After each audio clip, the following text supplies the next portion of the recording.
बोलो जयकारा।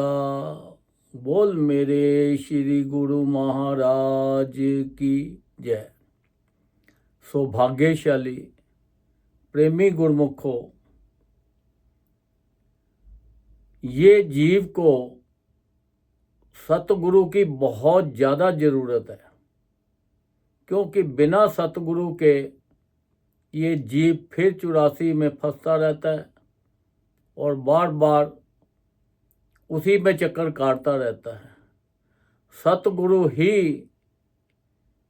ये जीव के ऊपर कृपा करके इसको नाम दान दे के तो ये बचाते हैं, क्योंकि ये संसार जो है ये मोह माया का जाल है। इसमें जब हम फंस जाते हैं तो ये एक अंधेरे की तरह हो जाता है, क्योंकि हमें कुछ नज़र आता ही नहीं। हम तो ये संसार को ही सच मान लेते हैं और इसी में फंसे रहते हैं। इसी में सोचते हैं ये हमारे रिश्तेदार है, ये परिवार है, ये घर बार है, हम हैं, ये बिजनेस है। यही चीज़ें हैं कि हम सोच सोच के तो इसी में फंसे रहते हैं और हमारा जो जीवन है इसी में बीत जाता है। तो सतगुरु की चरण शरण मिलने से वो हमें नाम देते हैं, जो नाम से हमें ज्ञान होता है और फिर हमारा अंधेरा दूर कर देते हैं, क्योंकि सतगुरु का दूसरा नाम ही रोशनी है। संत महापुरुष बार बार फरमाते हैं कि जब भी आप ट्रैवल करो, जब भी आप कहीं जाओ तो रोशनी में जाओ, अंधेरे में मत जाओ, क्योंकि अंधेरे के अंदर तो दुख ही दुख है। आप देखो कि रोशनी जो है रोशनी के अंदर हमें हर चीज़ नज़र आती है और हम आसानी से ट्रैवल कर लेते हैं। तो ऐसे ये जो मोह माया का जाल है, ये जाल के अंदर अगर हम नाम जपते हैं, सत्संग सुनते हैं, तो हमें रोशनी ही रोशनी मिलती जाती है और हमारा जीवन जो है सफल हो जाता है। गुरु का होना बहुत ही ज़रूरी है, क्योंकि बिन गुरु के इंसान की गति नहीं होती। क्योंकि देखो, एक बार नारद जी थे, वो भगवान के पास गए, कहने लगे कि हमारा कल्याण करो। तो भगवान ने बोला कि देखो, आपका कल्याण तो आपका गुरु ही कर सकता है, अपना गुरु बनाओ, और कोई नहीं कर सकता दूसरा। वो कहता है जी मैं किसको गुरु बनाऊं, क्या करूं। उन्होंने भगवान ने बोला कि आप धरती पे जाओ, जो सबसे पहला आदमी आपको मिले उसी को गुरु बना लेना। उसने बोला ठीक है। जब धरती पे आया तो एक मछलियाँ पकड़ रहा था एक आदमी, तो उसने उसको बोला भाई मैं आपको गुरु बनाना चाहता हूँ, तो आप मेरा कल्याण करो। उसने उसको गुरु बना लिया और गुरु बनाने के बाद ये सोचा कि है तो ये मछली पकड़ने वाला। तो उसके अंदर फिर गया भगवान के पास, जाके कहने लगा महाराज आपकी कृपा से मैं गुरु बनाया हूँ, अब तो मेरा कल्याण हो जाएगा। उन्होंने बोला नहीं। वो कहते क्यों? वो कहते हैं जो गुरु के प्रति आपका संशय आ गया है कि वो मछली पकड़ने वाला है, तो इसलिए जो गुरु के प्रति संशय रखता है उसका जीवन सफल नहीं होता, उसका कल्याण नहीं होता। तो उन्होंने बोला आप क्या करें? कहते हैं फिर जाओ धरती पे। धरती पे जाके तो गुरु से माफ़ी मांगो और उसे बोलो भाई मेरी 84 काट कैसे कटेगी, नहीं तो अब तो 84 तुझे भुगतनी पड़ेगी।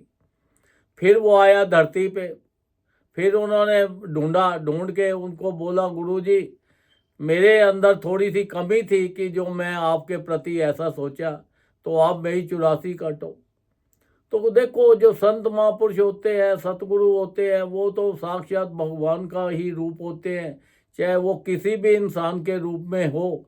उनके अंदर तो सबके लिए एक ही भावना होती है, प्यार प्रेम। तो वो अपना उनके मन में आया भाई ठीक है। उन्होंने बोला धरती के ऊपर 84 खाने डाल दो। उन्होंने 84 खाने डाल दिए। उन्हें लगे कि इसके ऊपर 84 बार उल्ट पुल्ट हो जाओ, लेट जाओ। जब लेट गए तो कहने लगे आपकी 84 खत्म हो गई, जाओ। अब वो फिर भगवान के पास गए तो उन्होंने बोला भाई, अब तेरी 84 खत्म हो गई, क्योंकि गुरु के हाथ में ताकत है कि वो ही एक तुम्हारी 84 काट सकता है और कोई नहीं काट सकता। क्योंकि ये संसार जो है ये बहुत ही एक अंधेरा है, जिसको हम सोचते हैं कि रोशनी में बैठे हैं हम, नहीं। ये जो है, जो नाम देते हैं, ये जब नाम जपते हैं नाम जब जपते हैं तो हमारे अंदर की रोशनी निकलती है।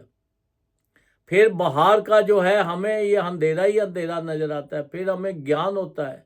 फिर हम जब भजन ज़्यादा से ज़्यादा करते हैं तो हमारे अंदर रोशनी होती है, तो फिर हमें पता लगता है कि ये संसार क्या चीज़ है, ये क्या करने के लिए हम आए थे और क्या हम कर रहे हैं। अब देखो, एक व्यक्ति था, अब वो उसने सोचा कि भाई मैं बहुत गरीब हूँ, मेरे पास धन आ जाए। अब वो धन के चक्कर में एक बाबा के पास गया, बाबा को कहने लगा भैया आप मुझे कोई ऐसा मंत्र दो जो मैं मंत्र जपूँ धन आ जाए। वो कहने लगे भैया हमारे पास ऐसा कोई मंत्र नहीं है जिससे धन आ जाए। वो कहता है आप चमत्कार दिखाओ। वो कहता है ये हमारे पास कोई चमत्कार नहीं है, तो क्योंकि जो चमत्कारी होते हैं वो अलग होते हैं, हमारे पास तो बस भजन ही भजन है, भजन ही करो। तो वो कहता है भजन करके मैं क्या करूँगा, इसमें मुझे क्या मिलना है। तो उसने फिर और बाबा ढूंढा।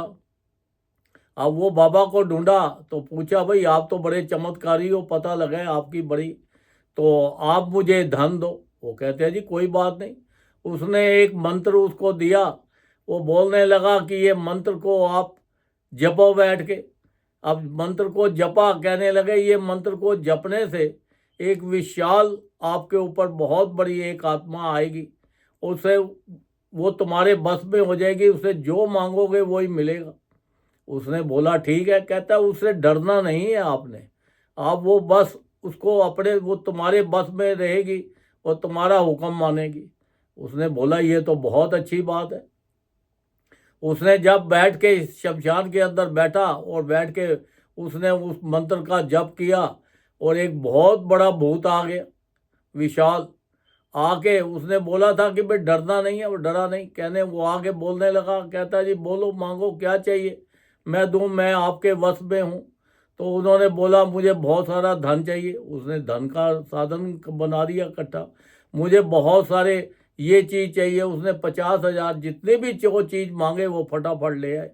जब वो खाली बैठे तो वो कहने लगा कि देखो मुझे काम बताओ, मैं खाली नहीं बैठ सकता, नहीं तो मैं तुम्हें मार दूंगा। अब वो बड़ा परेशान हो गया, कहता है चलो खेती जाके करो। वो खेती भी कर आया। वो कहने लगा पानी भर दो, पानी भी भर आया। उसने बोला वहाँ से सामान भी ले आया, वो भी ले आया। अब वो बड़ा परेशान हो गया, तो फिर वो बाबा के पास गया और कहने लगा बाबा जी ये तो बड़ा परेशानी वाली बात है, इसको जो बोलता हूँ सभी काम कर देता है और कहता है कि अब मैं तुझे मार दूंगा, नहीं तो मुझे काम बताओ। बाबा ने बोला कि ये बांस ले जाए, ये बांस के ऊपर उसको गाड़ दे, उसको बोल कि जब तो खाली हो तो इसके ऊपर चढ़ी जा और उतरी जा। जब ये चढ़ेगा उतरेगा तो जब काम हो तो काम करवा लिया। उसने आके वही काम कर दिया। अब वो चढ़ता है उतरता है, चढ़ता है उतरता है और अपना काम करता है। देखो संत महापुरुष फरमाते हैं कि ये जो भूत है ये आपका मन है। ये मन कोई और नहीं है, ये मन आपका एक भूत की तरह है। इससे आपका ड्यूटी बनती है, फर्ज बनता है कि इससे ज़्यादा से ज़्यादा काम लो, जब से संसारी काम लो। जब संसारी काम लेते हैं, जब खाली वक्त मिलता है तो इसको, क्योंकि ये खाली वक्त में क्या सोचेगा, ये अंट शंट इधर उधर फालतू की चीज़ें सोचेगा जो आपका दिमाग खराब करेगा, उल्टी तरफ ले जाएगा। तो इसलिए इसको नाम जपो, इसको नाम रूपी जो बांस है इसके ऊपर इसको बोलो, चढ़ता जाओ उतरता जाओ, श्वास लेते जाओ उतारते जाओ, श्वास लेते जाओ उतारते जाओ, इसमें अपना नाम जपते जाओ। देखो संत महापुरुष कितनी अपार कृपा करते हैं जीव के ऊपर, कैसे कैसे साधन बताते हैं कि ये जो मन है ये एक भूत की तरह है, ये काबू में नहीं आना। आप इसको कितना भी कंट्रोल करो, जब आप भजन में भी बैठोगे तो ये भजन में नहीं लगेगा, इधर इधर की चीज़ें सोचेगा, क्योंकि ये इतना इसकी तीव्रता है, इतना इसकी है, 1 सेकंड के अंदर ये हजारों मील पार कर जाता है। कभी ये इंडिया बैठा है, कभी अफ्रीका बैठा है, कभी इंग्लैंड बैठा है, कभी बचपन में चला जाएगा, कभी बुढ़ापे में चला जाएगा, कभी यारों दोस्तों में चला जाएगा, कभी दुश्मनों में चला जाएगा। ये इसने रुकना नहीं है। तो इसको रोकने का एक ही साधन है कि जैसे ही खाली बैठो तो ज़्यादा से ज़्यादा नाम जपो और श्वासों के साथ नाम जपो। श्वास जो है तुम्हारे एक बांस है, इसके ऊपर बस ऊपर लेते जाओ, चढ़ते जाओ। इसको खाली जब बैठे तो इससे ज़्यादा से ज़्यादा, जितना ज़्यादा हो सके भजन करो। भजन करोगे तो तुम्हारे जीवन के अंदर खुशियाँ ही खुशियाँ आ जाएंगी। जो भी आप चीज़ मांगते हो, धन मांगो, संसार की कोई भी चीज़ मांगो, हर चीज़ बिना मांगे ही आपको मिलती जाएगी, क्योंकि ये परमात्मा ने हमें एक ऐसी चीज़ दे दी है। ये जो नाम है और सत्संग है, ये सत्संग जो है हमारा एक कवच है। ये हमें इधर इधर की चीज़ों से, फालतू लोगों से बचाता है, किसी की निंदा बुराई करने से बचाता है, किसी का बुरा करने से बचाता है। क्योंकि सत्संग के अंदर हम जब जाते हैं तो सभी लोग अच्छे मिलते हैं, अच्छे विचार होते हैं और अच्छी तरफ ही लेके जाते हैं। इसके अंदर गलत आदमी नहीं मिल सकता सत्संग के अंदर। तो देखो, जब अच्छे विचार होंगे, अच्छे काम करेंगे तो ज़्यादा से ज़्यादा हम नाम जपेंगे। जब खाली बैठेंगे नाम जपेंगे, संसारी काम करेंगे तो संसार के सुख भी आएंगे। संसार के काम तो आपके ऐसे होते चले जाते हैं, आपको पता भी नहीं लगता। क्योंकि संत महापुरुष जो हैं, सतगुरु हैं, इनका कोई रूप नहीं है, कोई रंग नहीं है। ये देखने में हमें एक इंसान नज़र आते हैं, पर है तो ये साक्षात परमात्मा है। परमात्मा ही संसार के अंदर सतगुरु का रूप बना के तो इंसान का रूप धारण करके आए हैं और अपने जीवों का कल्याण करने के लिए आए हैं। तो जो जीव उनके हुक्म में चलता है, उनके बनाए हुए नियमों का पालन करता है और उनके हर तरह से उनके हुक्म में चल के तो अपने जीवन का लाभ उठा लेता है। संत महापुरुष तो जीव के लिए कितनी अपार कृपा करते हैं। उन्होंने बोला कि देखो, जीव तो ये संसार में फंसा ही रहेगा, इसको कितना भी इधर इधर लगाएं ये बहुत कम है लगने वाला। इसलिए उन्होंने हमारे लिए 5 नियम बना दिए। वो कहते हैं जिस परिवार में ये 5 नियमों का पालन होगा, श्री आरती, पूजा, सत्संग, सेवा, सिमरन और ध्यान, जो श्रद्धा सहित करे निश्चय हो कल्याण। इसके अंदर भी एक वर्ड डाल दिया उन्होंने, विश्वास, श्रद्धा।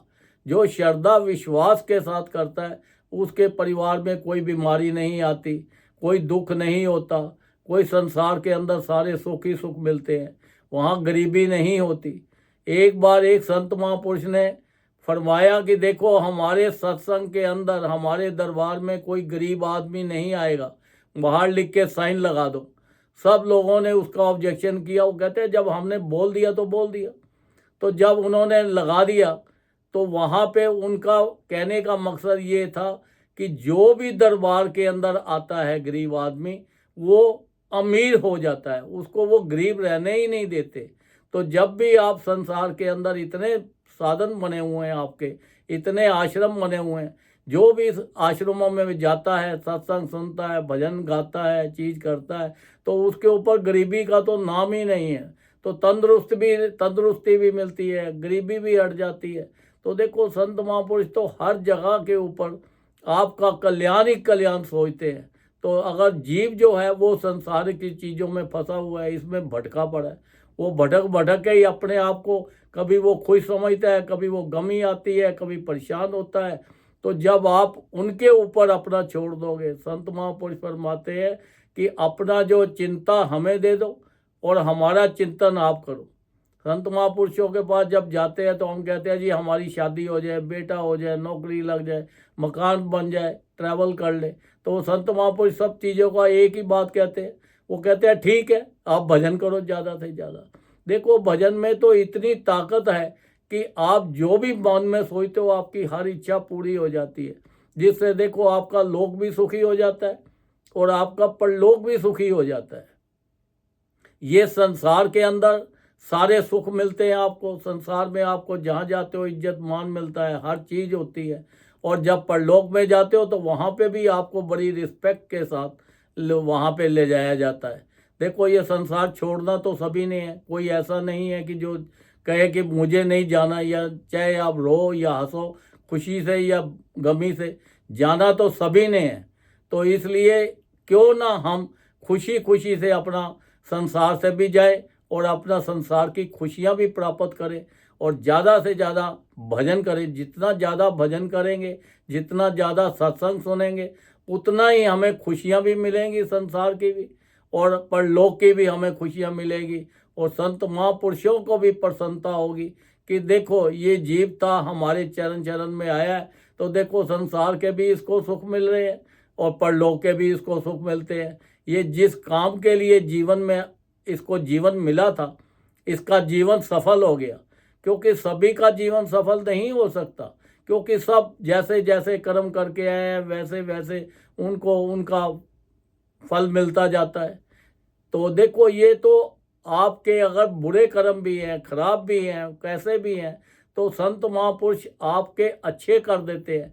अगर कोई बहुत ही ज़्यादा खराब है तो वो संत महापुरुष थोड़े में, अगर किसी को कोई कष्ट आता है तो वो थोड़े में काट देते हैं, उनका स्वपन में काट देते हैं, उनको ऊपर हर तरह से कृपा करते हैं। तो इसलिए हमें सुख आए, दुख आए, खुशी आए, गमी आए, सबको एक समान समझना है और भजन करना है। बस यही सोचना है कि it is all for best.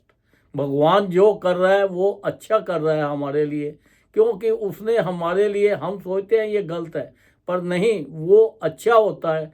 तो हमारी ड्यूटी एक ही बनती है कि हमें ज़्यादा से ज़्यादा भजन करना है और अपना सत्संग सुनना है और अपना जीवन का पूरा पूरा लाभ उठा के अपना लोक भी सुखी करना है और अपना परलोक भी सुखी करना है। बोलो जयकारा, बोल मेरे श्री गुरु महाराज की जय।